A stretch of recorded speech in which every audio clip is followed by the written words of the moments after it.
Are we the last to arrive? I hope we've not kept you waiting. Not at all. Your comrade is feeling better, I trust. Much better, thank you. Harness remedies are certainly potent, in more ways than one.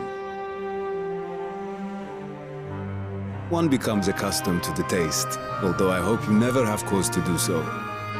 Pray, take your ease.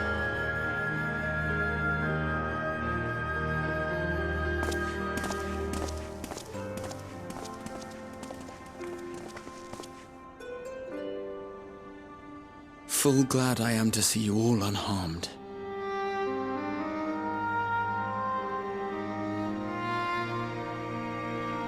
Valiant scions, for your heroism, you have my boundless gratitude. You cast down that dire tower and set free its hapless captives. You cleanse their souls of its corrupting influence.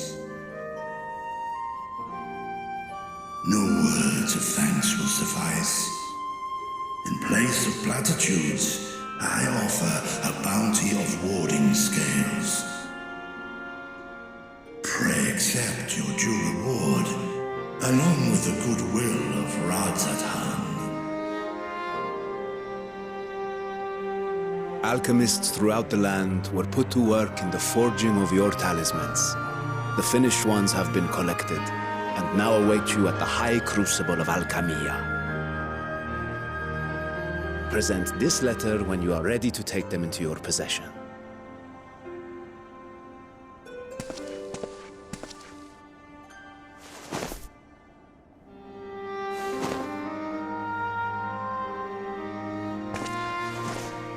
We are humbled by your generosity. Know that the inventive wisdom of Radzat Khan will be vital in restoring serenity to our star.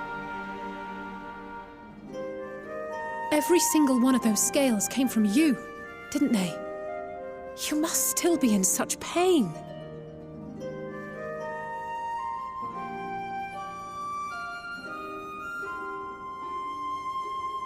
"'Tis of no moment. A mere annoyance compared to the dreadful suffering inflicted upon this land and its people."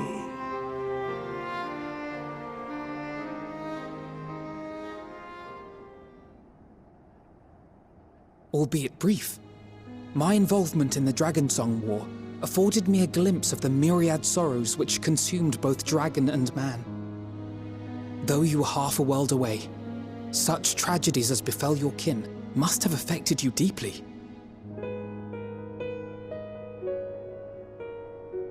And yet, you chose to live among men.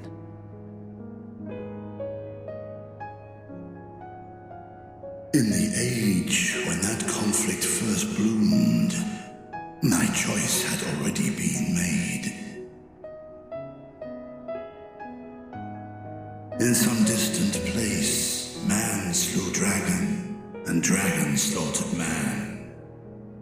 Yet no hate could I muster for those smiling faces which did look to me for guidance.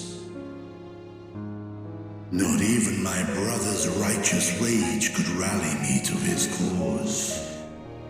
I huddled here, secret and still, hoping against hope that which I had built would remain untouched by the chaos and carnage.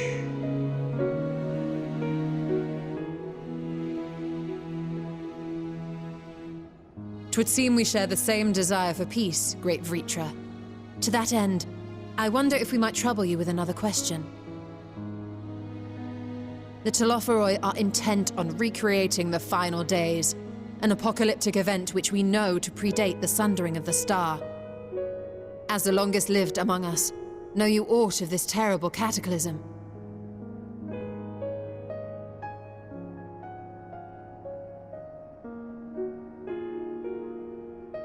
Nay. When war and strife drove my sire from his home, he crossed the great expanse with only our unhatched eggs as company. He alighted upon a shattered source, its 13 reflections long since scattered beyond the rift. Of events preceding his arrival, he knoweth naught, save that which Hydralin hath deigned to disclose. I see. So again, 'tis the inscrutable Hydralin to whom you must look for answers.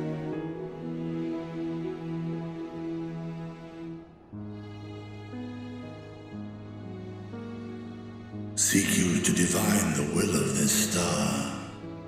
If so, I have a tale which may afford you some small comfort.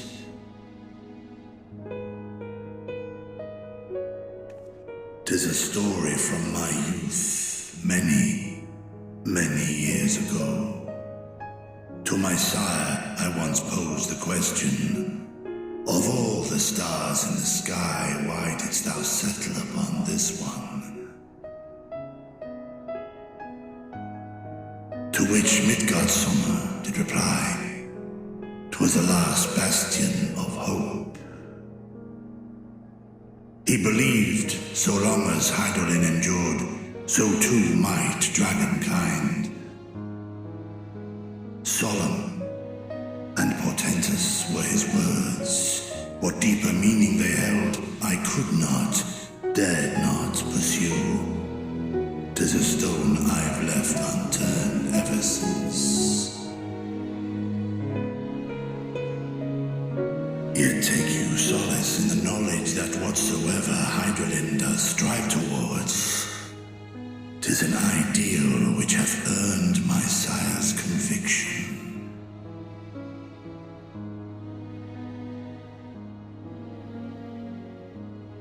Thank you, Vritra. You've given us warm reassurance in a world gripped by cold uncertainty.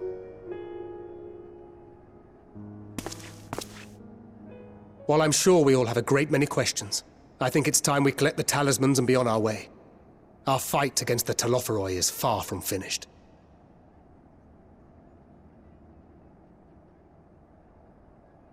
We must take our leave, but please do inform us if we can provide any further assistance.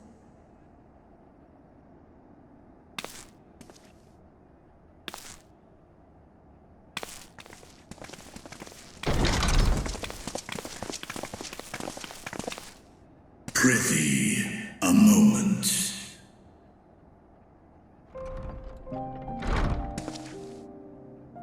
There is one whom my sire hath judged worthy of honor and respect. The one known to men as Eorzea's champion. This hero of renown and rumor, 'tis thee.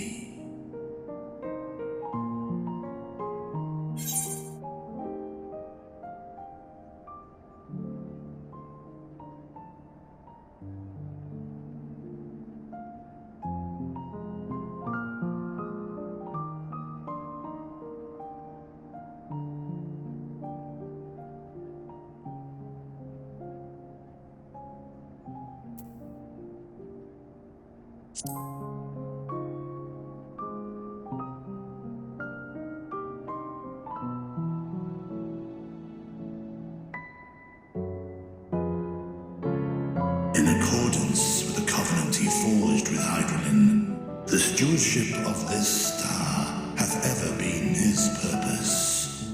Silence in the face of thine actions is the greatest sign of his approval.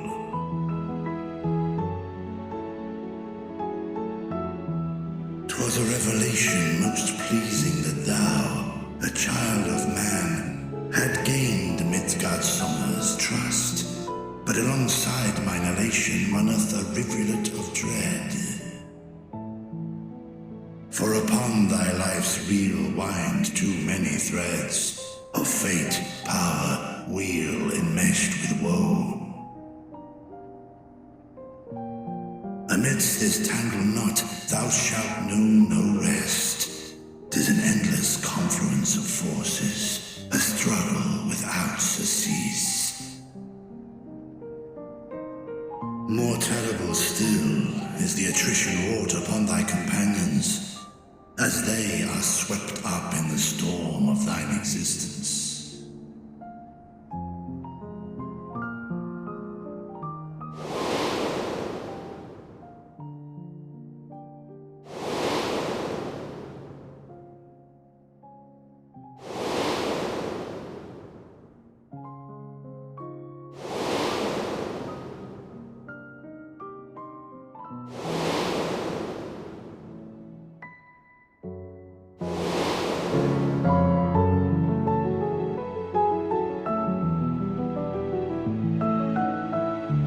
Take heart and protect them well. They will be your strength and your salvation. The hope thou wilt need come the end. Even cowering behind my curtain, I know the suffering of the powerful. I have watched my siblings driven mad by loss. Thus do I exhort thee to spare no effort to keep thy loved ones safe.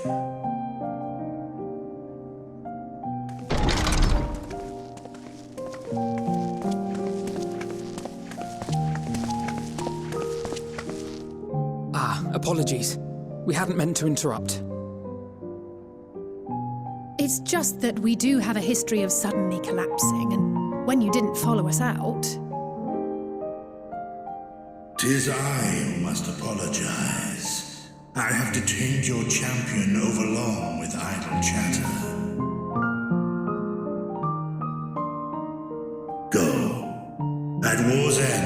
pray I welcome thee back into my hall, where together with thy joyful comrades, you may toast your triumph.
These are the talismans we were promised.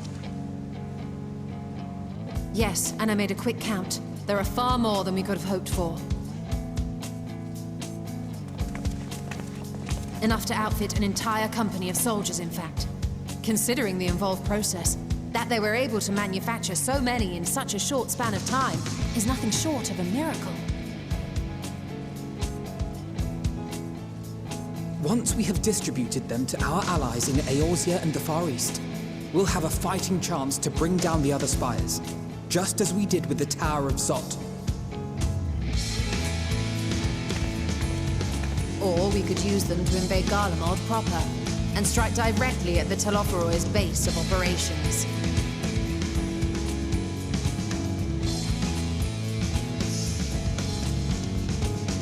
Of course, we would need to consult with various Alliance leaders before such a drastic measure could even be contemplated. To which end, I could set out forthwith and present the idea to each of our allies in person. Pray allow me to undertake some few of those journeys. I find myself restless and in need of purposeful duties. I can head eastward. Bosnia and Dalmasca are just a short hop from here. And Doma's shinobi network should come in handy for passing on the word. We shall share the burden then. Meanwhile, I think it best that you and the others take the talismans back to the Valdesian Annex. We must keep them safe and secure until we've decided upon a course of action.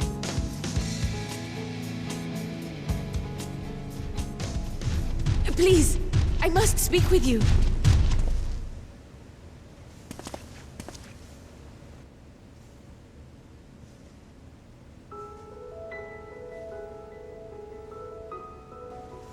Nidana, you're awake. Yes. When I spoke with the carer at my bedside, she told me that one of the scions, a young woman, had cleansed me of the tower's corruption. It seems I'd been asleep ever since the treatment. But when I awoke and learned you were all still here, I knew I had to come.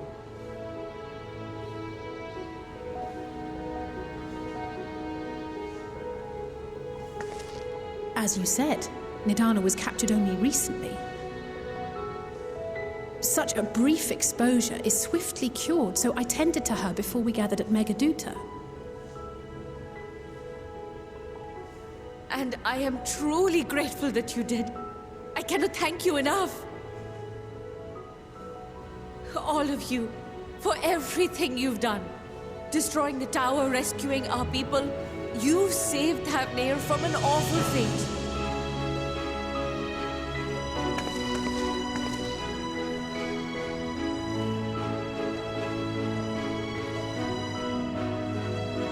Yet who hath truly saved whom? Due in no small part to thine inspirational courage, the alchemists were successful in reproducing warding scales of proven efficacy.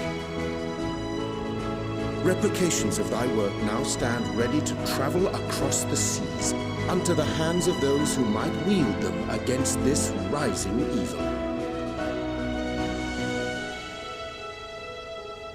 The talisman? Is this true?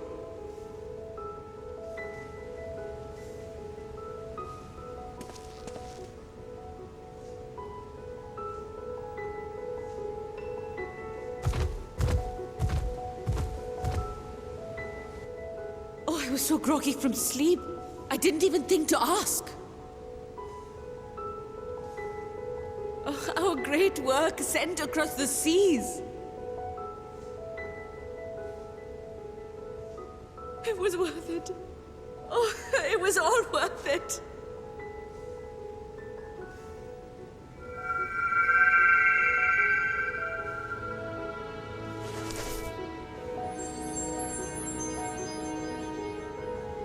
Look at that! Its color is completely changed.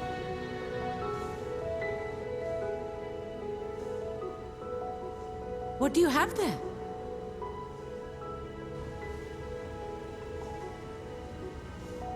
How unusual. I wonder if the effect is a reaction to Akasha. I'm afraid I'm not familiar with that term. Akasha? It is one of the unseen energies defined by Harnish alchemical theory. Though a gross oversimplification, some describe it as an essence influenced by feelings.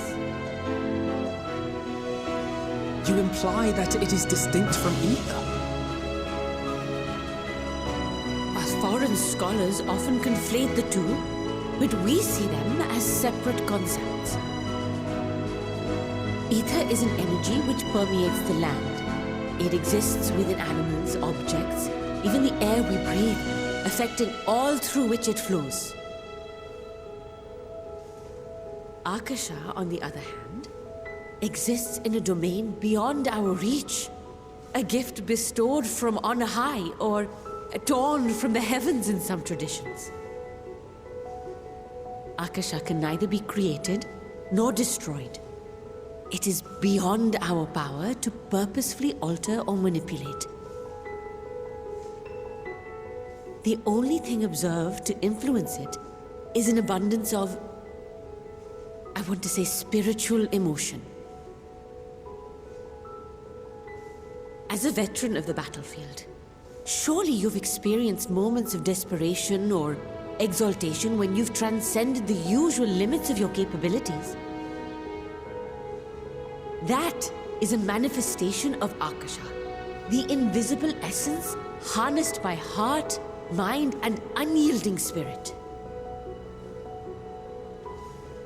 I really must hear more about this theory. Our disciplines are based entirely upon the idea that ether is the fundamental form of all energy. I'm glad my haphazard explanation has piqued your interest. But even for us, Akasha is a somewhat abstract field of study. A lack of practical application lends itself poorly to formalized research. Which is why my analysis of your flower can amount to little more than idle speculation. I am sorry. Nonsense! You have nothing to be sorry for. Your insight is much appreciated.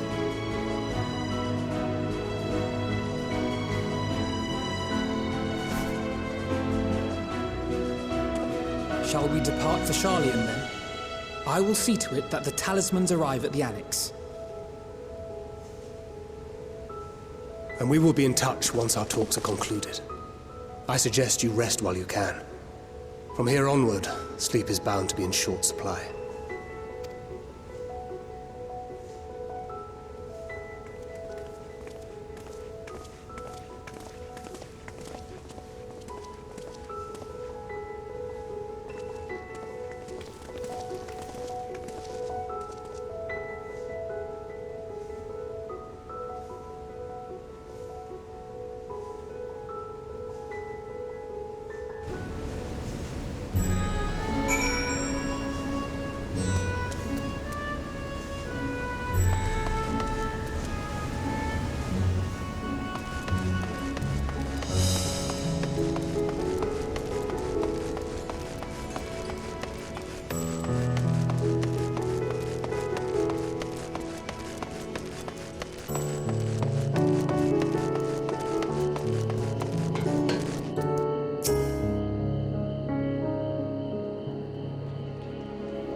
Good, you're here.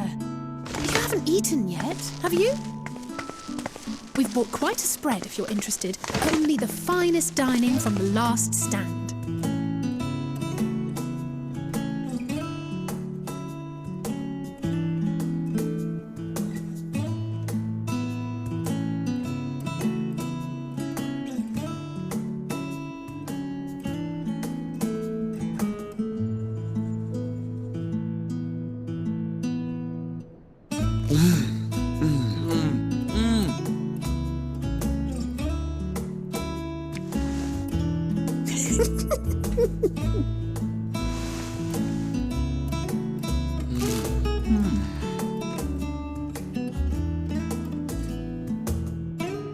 Lest you wonder, we invited Estinian as well.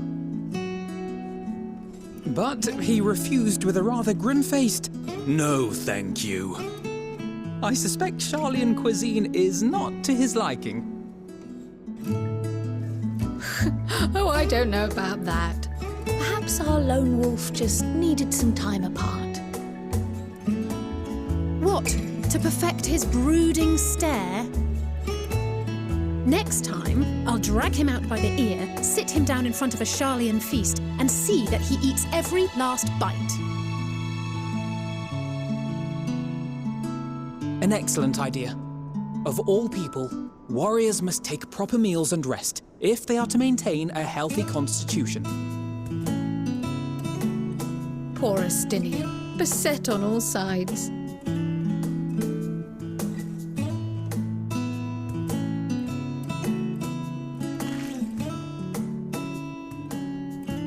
Speaking of one's physical condition, Mistress Cryle, I hear you recently played literal host to Heidelin herself. And what an experience that was. Tiring, yes, but no lasting harm done. If anything, I should have liked to speak with her longer. I've not felt a hint of her presence since. Heidelin instructed you to carry that flower, yes?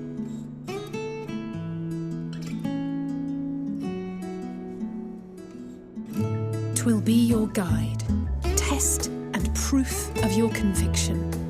And then something about seeking joy in darkness, was it?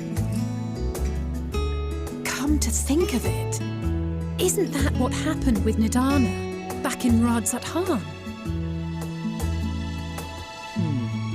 The flower did seem to radiate a joyful glow, as if reflecting the elation we all felt, the relief of a people with renewed hope. Indeed, and in turn, I felt buoyed by that radiance. 'Twas akin to spotting a beacon and knowing we were on the right path. I know we've not yet triumphed over the Telophoroi, or learned the full breadth of the Forum's plans. But even within the midst of our struggles, we find small moments of joy to sustain us. Rare and hard-won, perhaps, but it is this pursuit of happiness that gives us the strength to carry on day after day.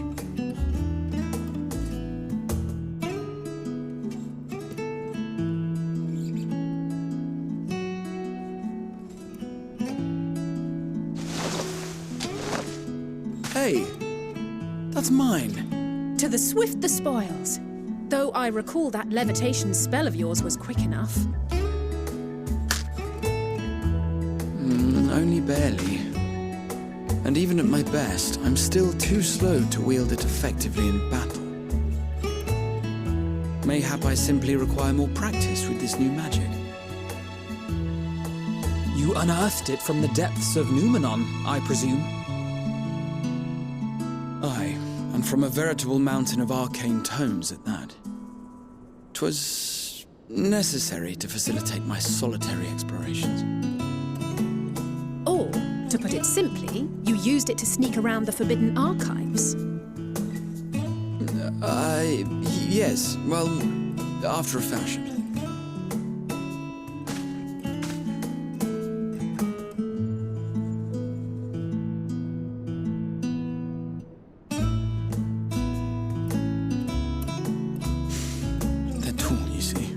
The shelves, they're too tall for me. And I could hardly move the library's platforms without attracting attention now, could I?